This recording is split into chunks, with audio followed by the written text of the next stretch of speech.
Vienna, 1906. Just as the bells of St. Stephen's Cathedral tolled noon across the winter-bright rooftops. Dust swirled in the air of the imperial riding hall as the horses circled the sawdust floor, hooves pounding in rhythm with the clipped commands of the instructor. The Archduchess stood at the edge of the gallery, her gloved hands folded neatly at her waist, her chin lifted, watching the men at practice. He had never spoken to her. Not once. Not in all the years she had passed through the Hofburg's corridors, her skirts whispering against polished marble, while he stood at attention in the crimson and gold of the Emperor's personal guard. But she knew his name. Everyone in the court did. Serafin Noll, son of a Bohemian ironmaster, risen to officer by merit and valor during the Bosnian annexation. He wore his silence like armor. He had eyes the color of storm-washed slate, and the bearing of someone who knew exactly how far he could rise and how far he would never be allowed to go. And now, he was riding directly into a challenge he had not asked for. Serafin, barked the instructor. Again, Count Linden has requested another pass. Across the hall, Count Felix Linden, a dashing, arrogant cavalryman with a family name older than the Habsburg crown, grinned beneath his mustache and wheeled his black stallion around. He was not here to train. He was here to perform, and to impress the Archduchess. "Your Highness," he called, bowing low in the saddle toward the gallery. "A friendly match, in your honor." Daphné Bellerose, Archduchess of Austria by marriage of her late mother, and the Emperor's favorite niece, did not smile. Her brows lifted slightly. "I wasn't aware I required entertainment," she said coolly. Below, Serafin tightened his grip on the reins. He hadn't moved since the challenge was issued. His horse, a lean gray mare, stood still beneath him, waiting. "I'm sure the captain will indulge me," Felix added, drawing a wooden practice sword from his saddle holster. The instructor opened his mouth to protest, but Serafin finally moved. Without a word, he drew his own practice blade, turned his horse, and nodded. The duel began. Wood clashed against wood. The horses danced sideways, hooves sliding and catching, riders leaning hard into every strike. The gallery had filled now. Ladies in fox-trimmed coats murmured behind fans, officials whispering wagers. But Daphné saw only him. Serafin fought like no one else. Not flashy, not theatrical. Every movement was precise, controlled, efficient. He was not fighting to impress. He was fighting to finish. And he did. With one brutal, clean strike, he disarmed Felix, sending the nobleman's sword clattering across the sawdust. Felix's horse reared, nearly unseating him. The gallery gasped. Only Serafin remained still. Sword lowered.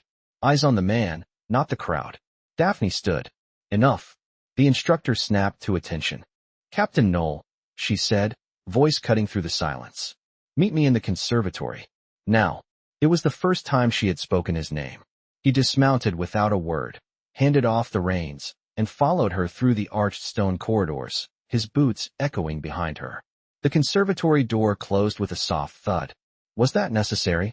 she asked, turning to face him.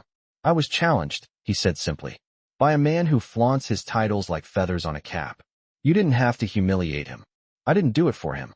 She paused. The sunlight filtered through the glass roof, casting soft gold on her pale skirts, her hair pinned high beneath a velvet riding hat. "You've never spoken to me before," she said. "I was ordered not to," he said, "by the master of ceremonies. 3 years ago, when you turned 18. Her breath caught. "Why?" "Because I was looking at you too often." The words hung between them. Daphné stepped forward, slowly. "And now, I don't take orders from him anymore." She stopped just short of touching him. "Why did you come today?" "I knew he'd challenge me. I knew he'd do it in front of you." His voice dropped. "And I was tired of pretending I didn't care." She looked up at him, and for the first time in years of court games and diplomatic smiles, Daphné felt something real settle into her chest. A knock shattered the moment. "Your Highness," came a voice. "The Grand Duchess requests your presence." She stepped back. "I have to go." "I know." She hesitated, then reached into her glove and pressed something into his palm. A folded scrap of paper. He didn't look at it until she was gone. It read, in neat, slanted French, "Tomorrow. The old rose garden. At dawn." Serafin closed his hand around it. The rose garden had been locked since the Empress died. No one went there anymore. No one, except them. He tucked the note into his breast pocket. already feeling the shift in the air. The duel had broken something open, not just between them, but in the court. Felix would not forget the humiliation, and neither, it seemed, would the Archduchess. That night, Serafin stood alone in his quarters, watching the snow fall over the city, the papers still warm from her touch. He had never spoken to her. Until today. And now, there was no going back. The frost had not yet lifted from the hedges when Serafin entered the rose garden. Once trimmed into imperial perfection, it now bore the hush of neglect. Ivy curled over the stone balustrades, and the thorn stems of long dead blooms clawed at the morning air. The gravel crunched beneath his boots as he crossed beneath the wrought iron archway. No guards. No footsteps. Only the hush of breath held between two seasons. She was already there. Daphné stood at the far end of the path, near the old marble bench where the Empress once took her tea. Her coat was trimmed in sable, her veil pinned with a garnet comb. She turned as he approached, but not abruptly, as though she had known he would come from that direction. "You're late," she said, though her voice held no rebuke. "I waited to be sure I wasn't followed." She nodded once, as if that mattered more than the time. He stopped beside her, not too close.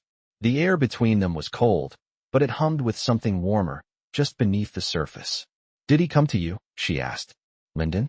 "Last night. He didn't speak plainly, but he's looking for a reason to challenge me again. One with steel instead of wood."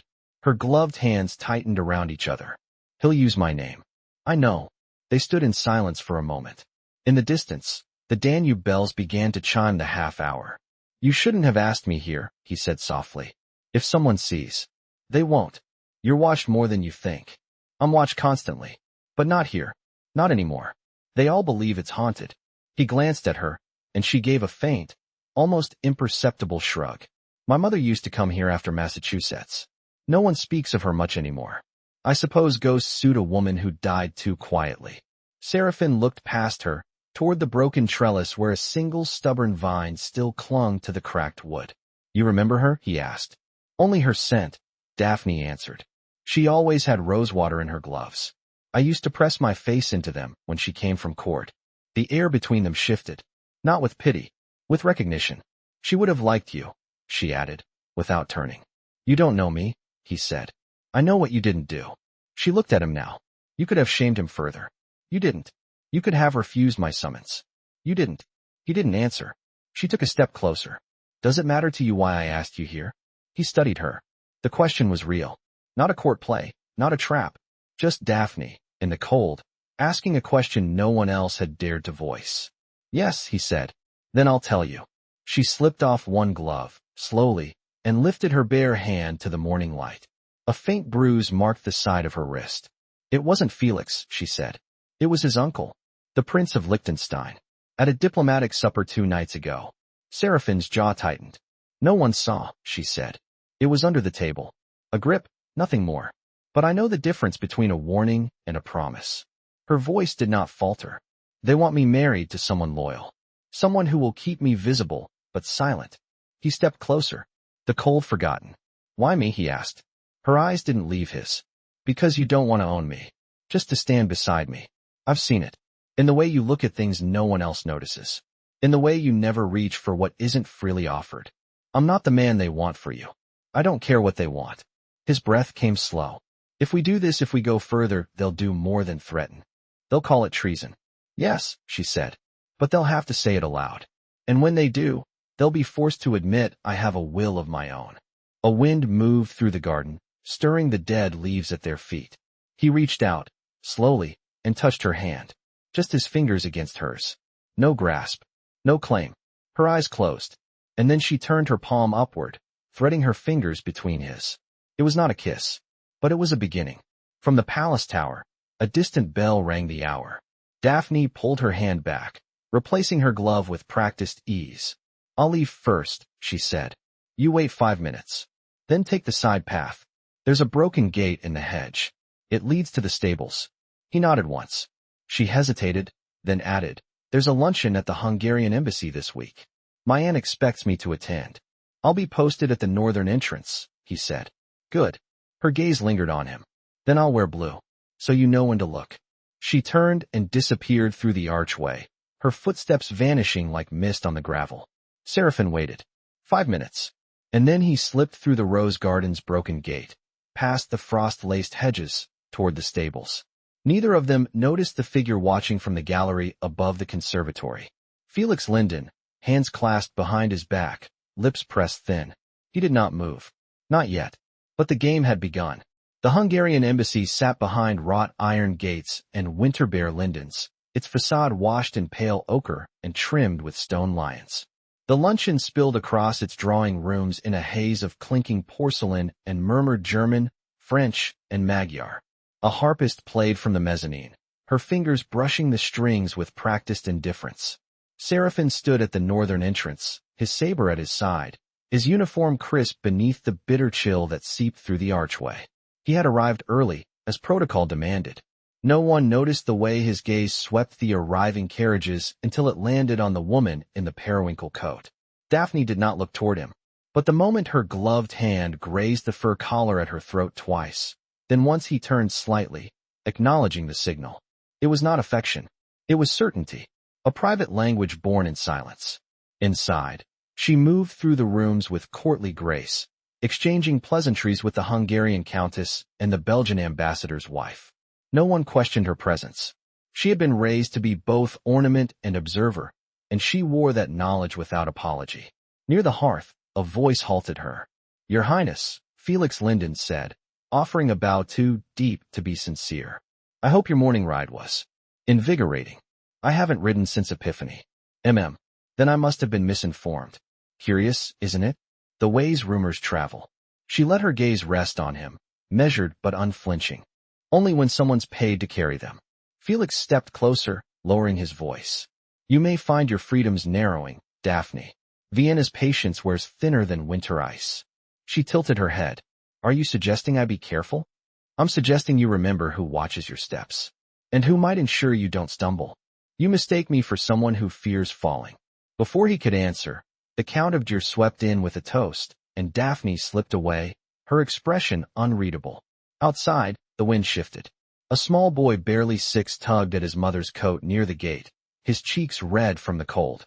The woman, a cook's daughter by the look of her apron hem, whispered something to the child and offered a shy curtsy as Serafin opened the side door for them. He nodded once, silently. As the door closed, a voice behind him murmured, "You were always too gentle for that uniform."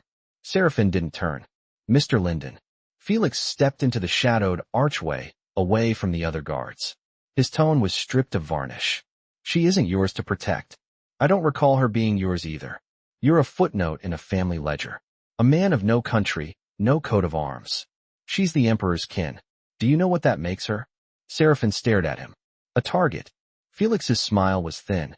"A bargaining chip. And you're the splinter in the lock." The door creaked open behind them, another guest late to arrive. Felix stepped back, smoothing his cuffs as if nothing passed between them. That night, snow dusted the city in silence. In the officers' barracks, Serafin sat at his small desk, oil lamp flickering low. He unfolded a worn chart of the Hofburg's east wing, his brow furrowed. Most of the palace's older entrances had been sealed or repurposed after the emperor's reconstruction orders 2 years prior. But the kitchens still opened onto the scullery yard. And the scullery yard shared a wall with the old chapel's cloister. He traced the path with a fingertip. A soft knock interrupted him. He rose, hand on his sword, until the door opened an inch and a familiar voice whispered, "It's me." He crossed the room in 2 strides, unlatched the door, and pulled it open. Daphné stepped inside, wrapped in a plain cloak, cheeks flushed from the wind. She held a folded paper in her gloved hand. "I bribed the laundress to distract the steward," she said. "I have 15 minutes." He closed the door behind her, heart pounding in his throat. "They suspect something," she said, pacing in the narrow space. "Felix. He's circling me like a crow. And my uncle's begun asking questions about my social calendar. About who I speak to. About the staff." Serafin gestured to the paper. "What's that?" She handed it to him. It was a list. Names. Dates. Locations. They're arranging a marriage. With the House of Württemberg. Negotiations have already begun. He read it once, then again. "They'll move quickly," she said. "Before the spring season. Before I can interfere." He looked up. "Do you want to interfere?" Daphné stepped closer. I want to choose. Even if it costs me everything. His voice was low. Then we need to act before they do. A pause. The chapel cloister, he continued, pointing to the chart. There's an old passage there. It opens near the eastern gatehouse. If you can slip past the steward's quarters. I can, she said, but I'll need a distraction. He nodded. The guard rotation changes at Vespers. I can pull 2 men to the north corridor under pretense. That buys you 20 minutes. She exhaled. And after? There's a safe house in Leopoldstadt, behind the apothecary. My cousin manages it. You'll be sheltered there. She searched his face, then removed her gloves, setting them neatly on the desk. I never asked you, she said softly, what you want from this. He didn't hesitate. You. Free. Unbought. Unbent. He reached for her hand, and this time, he didn't stop at a touch. He lifted her fingers to his lips and held them there a moment longer than was proper, longer than was safe. Her eyes closed. When she opened them, he was already moving, pulling a satchel from beneath the bed, checking the blade at his side, measuring the time. She stepped back toward the door. 3 nights from now? At Vespers. I'll be there. She slipped out without another word. He closed the door behind her, then leaned his forehead against it. 3 nights. And then the world would tip on its axis. He lit the second lamp and bent again over the chart, his pulse steady now. The plan had begun. And this time, he would not be silent. The chapel bell rang once low and deliberate as the final shaft of Vesper's light stained the cloister wall amber. Serafin stood beneath the narrow arch just beyond the sacristy, his cap drawn low, a cloak draped over his uniform to make his silhouette indistinct in the dimming light. The passage behind him, long sealed to the court, had been reopened by his own hand 3 nights earlier with a rusted key found in a forgotten ledger in the armory archives. It still smelled of dust and damp stone, the air unmoved for decades. He counted the steps of the watch rotation 4 men through the northern corridor, 2 reassigned by his request, 1 temporarily relieved due to a forged report of illness. That left a window of 17 minutes before the steward passed through the kitchens on his nightly sweep. He had timed it twice in the days prior. 17 minutes, not a second longer. The chapel door opened beside him. Daphné entered without hesitation, her cloak drawn close, her shoes soundless on the ancient flagstones. She carried nothing but a velvet pouch bound at her wrist, no papers, no jewelry. Her hair was unpinned beneath her hood for the first time he'd seen. It made her look younger, but her eyes were sharp with knowledge. You came through the scullery, he said. 2 maids helped me. They think I'm returning a brooch to the laundry mistress. You trust them? I don't need to. They owe me. He stepped aside, drawing the passage door open. The iron hinges groaned faintly, but the wind outside masked the sound. They entered in silence. The passage narrowed quickly, forcing them close. Moss clung to the walls, and their footsteps echoed through the corridors of old stone. He held a lantern low, shielding the flame with one hand. Daphné ran her fingers along the carved wall Latin inscriptions, long eroded, from when the chapel had served the imperial confessors. Was this where they took communion in secret? She asked. During the Protestant ban.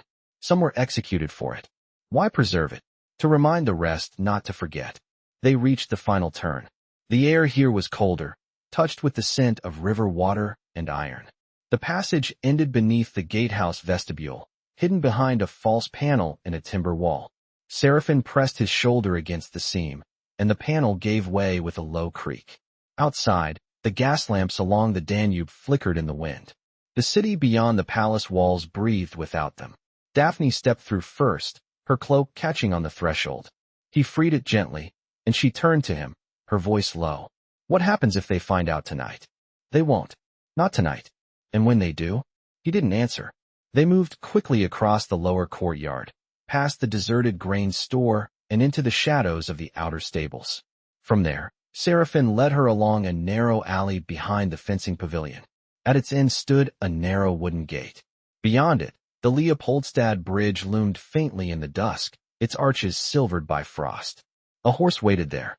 Not one from the imperial stables, but a cob of modest build, borrowed from a printer's courier in Mariahilf. No crest, no saddlecloth.